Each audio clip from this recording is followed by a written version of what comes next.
حمدا يوافي نعمه ويكافي مزيده.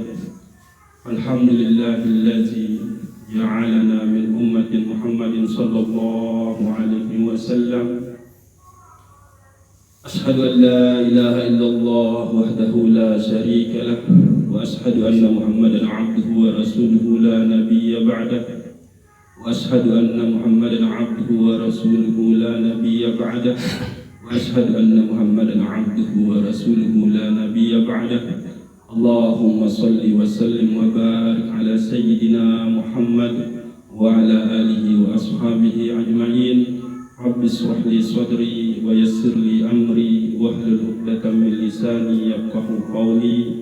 رضيت بالله ربا وبالإسلام دينا وبمحمد نبيا ورسولا. اللهم أعنا على ذكرك وشكرك وحسن عبادتك. Amma ba'du. Sila dengan lisan dan qalbu kita bersyukur kehadirat Allah Subhanahu wa taala sampai dengan detik niki Allah masih kayunin kita tuntut ilmu dalam rangka kita menyembah dengan ma'rifat, dalam rangka kita istiqomah di dalam agamanya. Alhamdulillah Rabbil Alamin, summa Alhamdulillah Rabbil Alamin. Selawat dan salam tentunya harus senantiasa kita aturkan kehadirat junjungan alam Nabi besar Muhammad sallallahu alaihi wasallam, yang mana beliau adalah Madinatul Ilm, yaitu kotanya ilmu, sehingga tidaklah ada ilmu kalau kita tidak berwasilah kepada beliau. Allahumma salli wa sallim wa barik ala sayyidina Muhammad wa ala ali sayyidina Muhammad. Karena nabiran masih bulan Maulid, sehingga batur-batur lebih hadir di tinggi. Jadi model kajian terikat ubah menjadi model maudhu'i, tema, dalam bentuk tema-tema.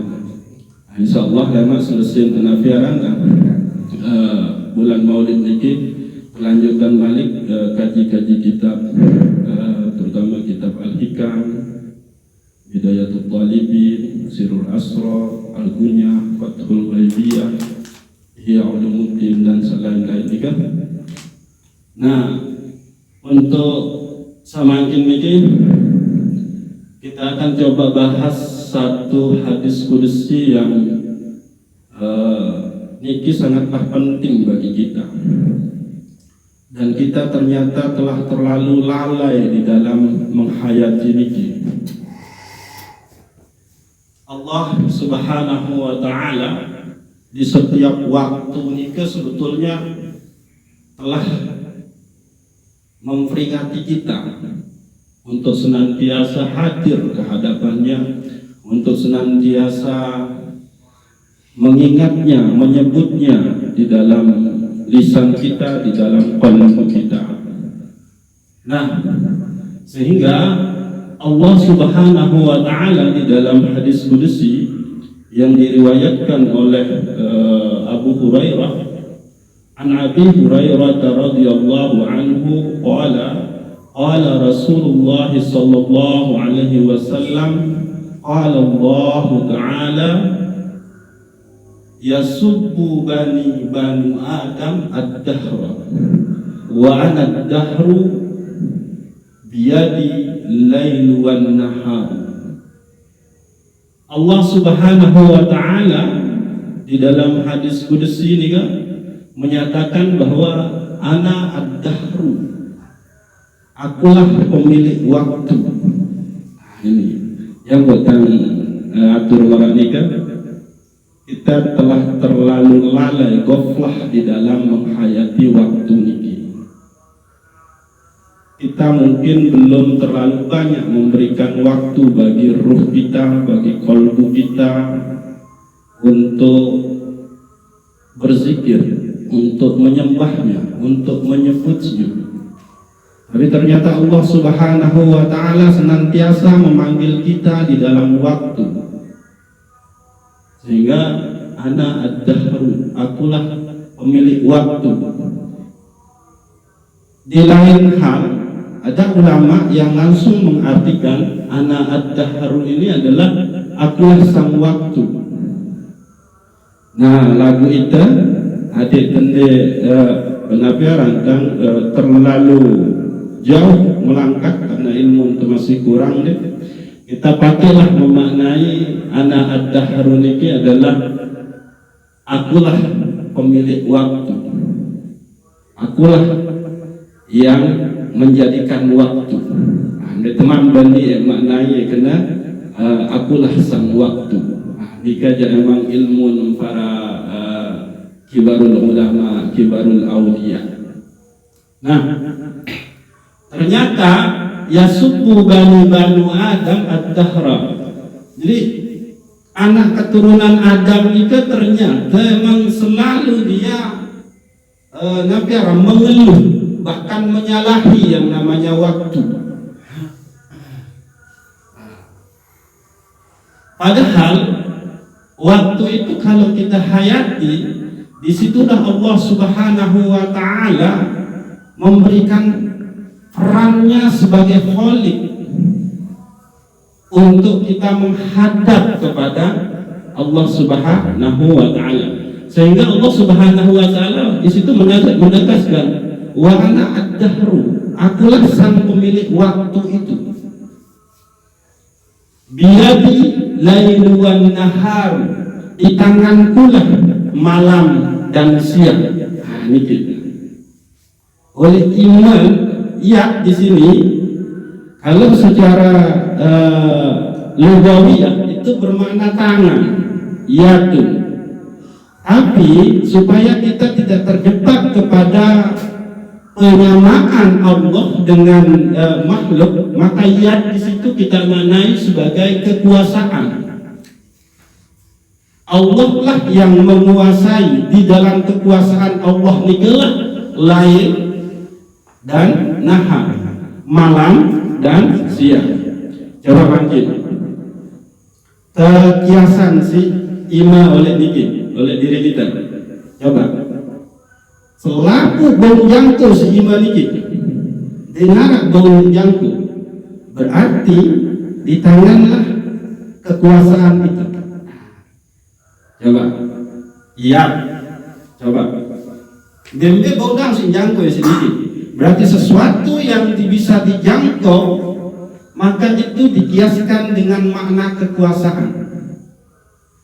Contoh kalimat lain, yadullah fauqa aydihim. Kalau secara lugawiyah, secara bahasa, itu berarti tangan Allah di atas tangan-tangan mereka. Sehingga para ulama ahlus sunnah wal jamaah ini cenderung melakukan kias. Namun maknanya dengan ya berarti tangan, sehingga bau untuk berhayal tentang tangan Allah. Siapa kembali yang bau berhayal dengan Allah itu punya tangan, karena mata ini sudah masuk tangan-tangan makhluk. Maka di situ ya dikiaskan dimaknai dengan kekuasaan Allah. Yadullah fauqa aydihim, kekuasaan Allah di atas kekuasaan mereka. Nah, yang putar harus terlebih melangkah malik untuk memaknainya. Nah, biyadi lailu wan nahar, di kekuasaanku lah, akulah yang menguasai malam dan siang itu. Nah, kata ad-dahru, nah, istilah ad-dahru dikingin. Ad-dahru ini sebetulnya dia mencakup kepada awal mula yang disebut dengan zaman masa azali. Nah, di sini berarti masa di mana makhluk itu belum ada, lalu Allah menciptakannya. Itu ad-dahr. yaitu kembali kepada azali. Itu mana ad-dahr, yaitu waktu di mana segala sesuatu itu belum ada. Lalu Allah menciptakan yang namanya makhluk. Nah, sering istilah ad-dahru juga nih, turunan-turunan yang pasangannya itu adalah ajalu.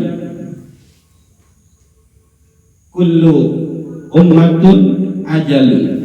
Setiap umat itu pasti berakhir. Akhir itu adalah waktu. Maka kullu nafsin dha'iqatul maut. Maka setiap yang bernyawa itu pasti akan berakhir, mati, sirna. Nah, itu.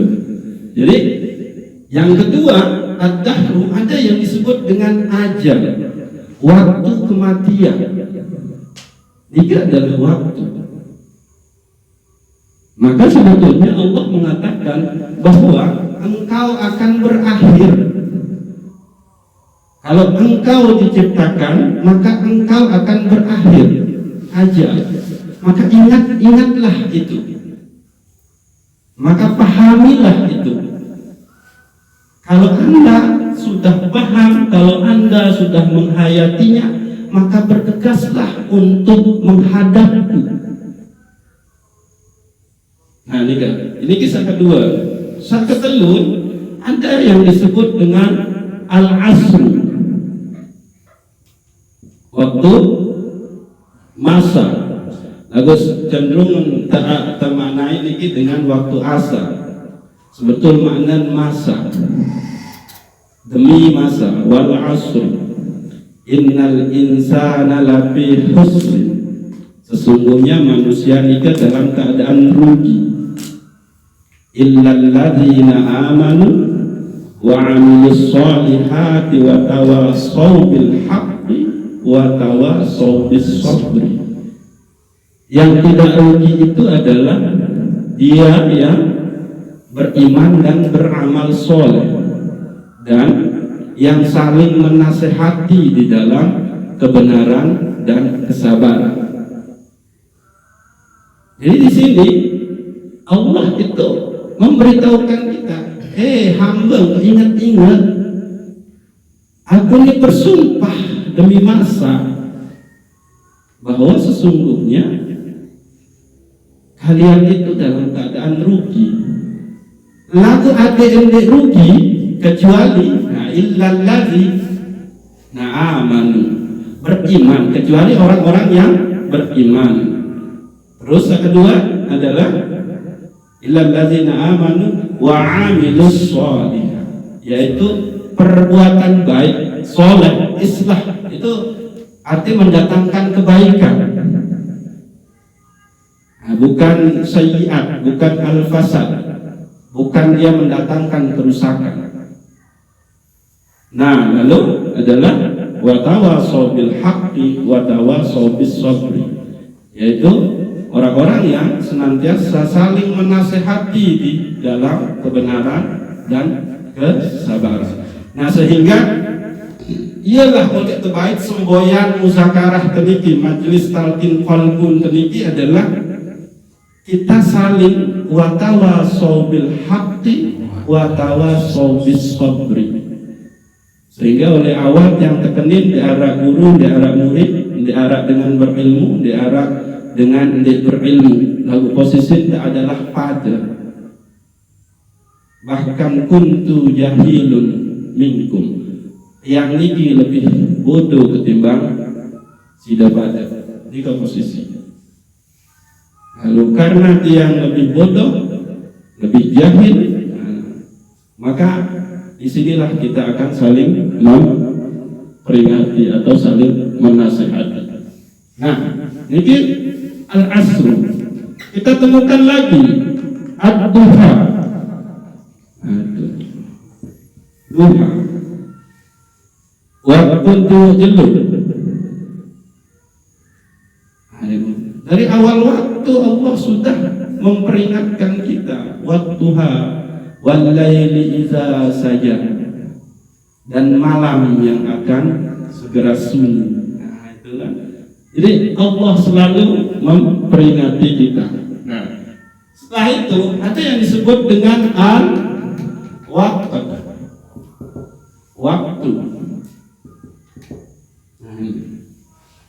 Waktu ini adalah menunjukkan segala sesuatu yang akan dikerjakan itu pasti akan berakhir. Waktu.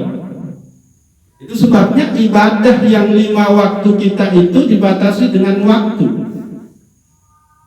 Maka siapa saja yang tidak bersegera melakukannya, maka ya sudah, dia akan ditinggalkan oleh waktu. Ndek gawe subuh, maka subuh itu akan datang waktu suruh. Suruh nikah enggak terbit matahari, maka di situ ada sholat sunat suruh.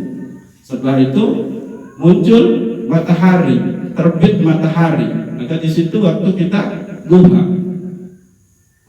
Waktu, bahwa segala sesuatu perbuatan itu dibatasi oleh waktu. Itu sebabnya sholat itu sudah ditentukan waktunya. Nah, barang siapa yang lalai goflah di dalam waktu, maka ya sudah, dia akan menjadi orang-orang yang rugi.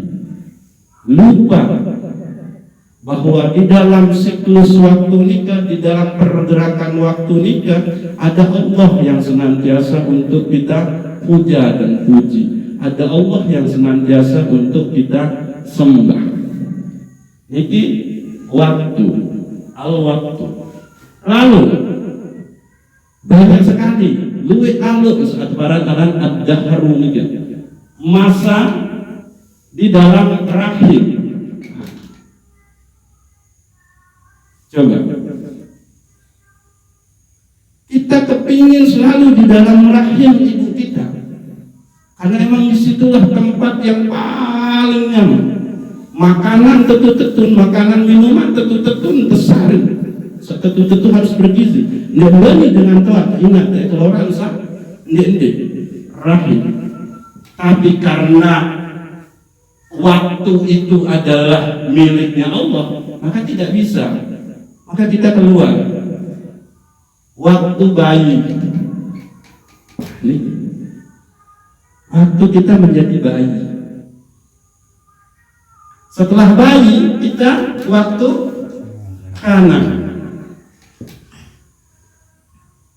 Setelah waktu kanak-kanak, waktu remaja. Setelah waktu remaja, waktu dewasa. Setelah waktu dewasa, waktu tua. Setelah waktu tua, ajal. Niki. Maka Allah Subhanahu wa taala di situ menegaskan ana ad-dahru. Akulah pemilik waktu. Dia main-main. Namun sampai lupa tentang ad-dahru, ini aja, wah celaka. Maka di dalam hadis qudsi di situ juga Allah Subhanahu wa taala menyuruh kepada keturunan Bani Adam itu, if'al khaira fa innahu miftahul jannah wa yaqudu ilaiha. Perbuatlah kebaikan, sehingga kebaikanmu ia pintu surga dan ia seedorong ke ujung surga. Nah, itu if'al khaira fa innahu miftahul jannah wa yaqudu ilaiha. Ini hadis qudsi. Wa jatanabi sarra fa innahu miftahun nar wa yaqudu ilaiha. Dan tinggalkanlah keburukan, sehingga keburukan nikah adalah kunci untuk ke neraka, dan keburukan itulah yang akan juga mendorong kita ke neraka. Ini Allah memperingatkan kita supaya kita tidak bufulah lalai di dalam waktu nikah. Nah, maka Allah di dalam hadis qudsi yang lain juga memperingatkan bahwa Allah menciptakan kita dari tanah. Khalaqtuka min turab wa a'iduka ila turab. Aku ciptakan engkau dari tanah dan aku akan kembalikan engkau kepada tanah. Nah, ini perlu jangan khalaqtuka min turab. Jadi yang dicipta oleh Allah Subhanahu wa taala itu adalah jasad. Nah, coba dikaji di dalam surat Shad ayat 71. Idz qala rabbuka lil malaikah inni khaliqun basaran min tin. Di saat Allah Subhanahu wa taala menyatakan kepada para malaikat, wahai para malaikat, aku akan menciptakan yang namanya manusia dari tanah. Inni khaliqun basaran min tin. Jadi kata khalaq itu adalah yang dicipta, itu adalah jasad atau tubuh. Lalu bagaimana dengan ruh? Ini kita bayar di dalam surat As-Shad ayat 71. Lalu di dalam berikutnya, di ayat berikutnya yaitu 72. Fa iza sawaituhu fanafahtu fihi min ruhi. Maka begitu jasad yang diciptakan, begitu penciptaan jasad itu telah sempurna, fanafahtu fihi min ruhi. Lalu aku tiupkan ruh ciptaanku ke dalam jasad itu. Berarti ruh itu ditiupkan. Ini ada bedanya. Mana yang diciptakan dan mana yang ditiupkan. Nah, sehingga min turab khalaqtuka wa ila turab a'iduka.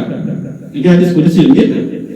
Dari tanah aku ciptakan kamu, wahai anak keturunan Adam, lalu ke tanah pula aku akan kembalikan, yaitu inni khaliqun basaran min tin.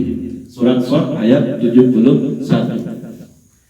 Tapi ternyata di dalam surat As-Sajdah ayat 9, maka di situ juga ditegaskan oleh Allah Subhanahu wa taala, begitu jasad ini sudah sempurna, lalu Allah meniupkan ruh ciptaannya, maka ternyata kemudian Allah lalu wa ja'alakum sam'a wal absara wal afidah.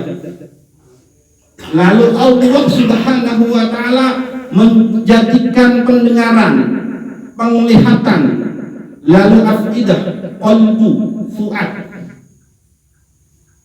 Nah, qalilan ma tazkurun. Tapi ternyata anak keturunan Adam itu adalah dia enggan untuk bersyukur. Karena kita tidak pandai-pandai bersyukur kepada Allah Subhanahu wa taala, maka Allah mengingatkan ana ad-dahr. Akulah pemilik waktu. Detik, menit, jam, hari, minggu, tahun, bulan, tahun, abad, akulah yang menguasainya. Maka onya-onya itu seakan-akan Allah akan mengatakan itu. Kita kepingin ke dalam, tetap di dalam ini, lalu dia tinggi. Allah sudah tentukan, akhirnya kita terlahir menjadi bayi. Pengen tetap sebetulnya kita jadi bayi. Saya ini paling senang jadi bayi. Tahun ini akhir kita beranjak ke kanak-kanak. Setelah ke kanak-kanak beranjak jadi remaja. Melin tetap jadi remaja. Saya jadi senang. Selapa apa ke anut dengan Tuhan. Tapi ternyata Allah sang pemilik waktu akhirnya membuat kita menjadi dewasa. Melet jadi dewasa lalu ngambar tuh telente jalan-jalan. Ini Anda tua. Nah, kalau sudah ini maka ajal. Kullu ummatin ajal. Nah, itu. Maka artinya bahwa haruslah kita benar-benar memahami, menghayati bahwa Allah lah yang senantiasa menjadi penjaga, pengatur, pelindung, pengawas kita. Nah, kalau itu yang kita sadari, maka kita tidak akan pernah goflah, lalai terhadap waktu-waktu yang Allah berikan kepada kita. Nah, itu. Maka waktu-waktu yang ada itu selalu kita pergunakan untuk mengingat, menyebutnya, untuk beribadah kepadanya. Nah, yang terakhir, di dalam perjalanan hidup para sufi, ahlul haqiqah, itu waktu niki itu benar-benar memiliki bab kajian yang luar biasa. Ya, hapus gitu.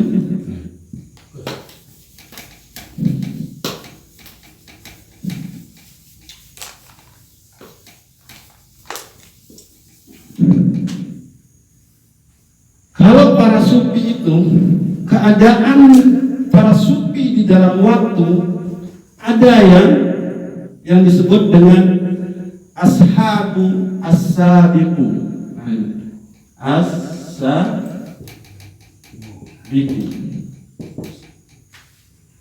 Bagi para sufi, apapun keadaannya hari ini itu adalah ketentuan azali. Dari azali yang tidak bisa diubah.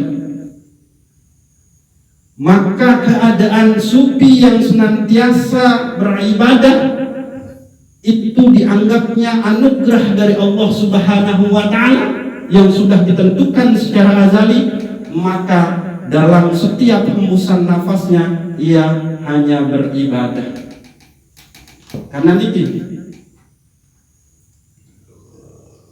dia meyakini bahwa saat ini dia mampu beribadah, dia mampu zikir, dia mampu menjadi orang taat. Itu adalah sudah ketentuan azali Allah Subhanahu wa Ta'ala yang tidak bisa diubah. Maka cara dia bersyukur dengan ketentuan Allah itu adalah dia beribadah terus menerus. Nah, ini gitu. Lalu ahlul haqiqah, para sufi itu ada yang disebut dengan ashab al-awabid, yaitu waktu yang ada itu adalah selalu dia ingat yang namanya kematian. Jadi prinsip para sufi di sini adalah dia tidak tahu kapan Allah Subhanahu wa Ta'ala akan memanggilnya.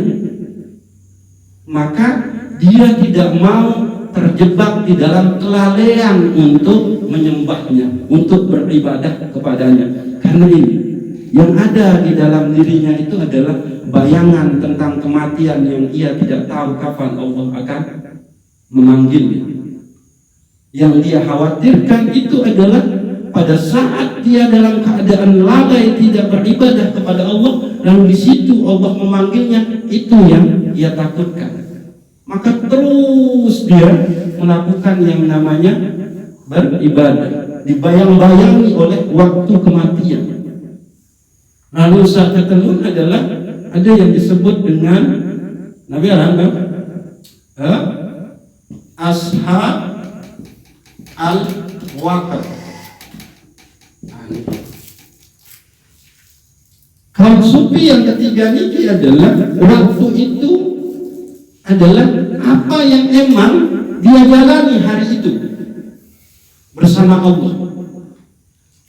Bagi dia, wah dinara salai, dinara lemaru. Waktu saya adalah apa yang hari ini.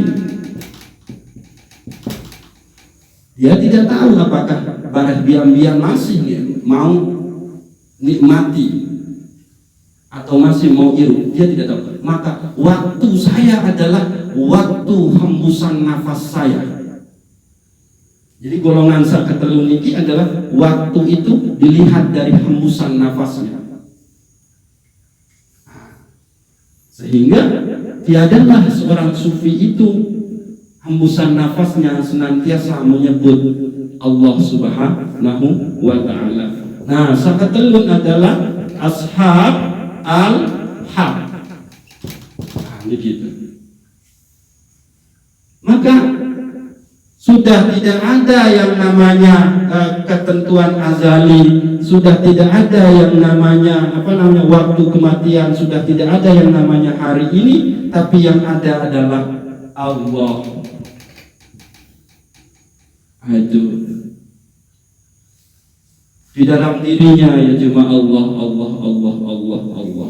Dia tidak peduli tentang waktu kemarin, waktu selemaru, waktu nanti. Yang jelas saya kepingin di sini tetap saya bersama Allah Subhanahu wa ta'ala. Detik ini, menit ini, nafas ini, kedipan ini, pendengaran ini, perjalanan ini, dia tetap bersama Allah Subhanahu wa ta'ala. Kembali karena la haula wa la quwata illa billahil aliyyil azim. Nah, saat terakhir yang akan sampaian di dalam masalah waktu ini kita. Jadi amal manusia di dalam tasawuf nikah itu pun itu dibagi menjadi 4 jenjang golongan. Saat pertama ada yang beramal dengan lillah. Ini kan? Ini. Lamun pegawaian kan lillahi ta'ala, yaitu dari Allah. Itu berangkat dari makhluk untuk mendapatkan keredaan Allah Subhanahu wa ta'ala. Lillah. Jadi yang melakukan perbuatan itu adalah makhluk, tapi itu dijadikan sebagai bukti penghambaan kepada Allah Subhanahu wa ta'ala, sehingga di dalam dirinya itu hanya Allah Subhanahu wa ta'ala. Lalu saat kedua adalah dia berangkat ke minallah, dari Allah.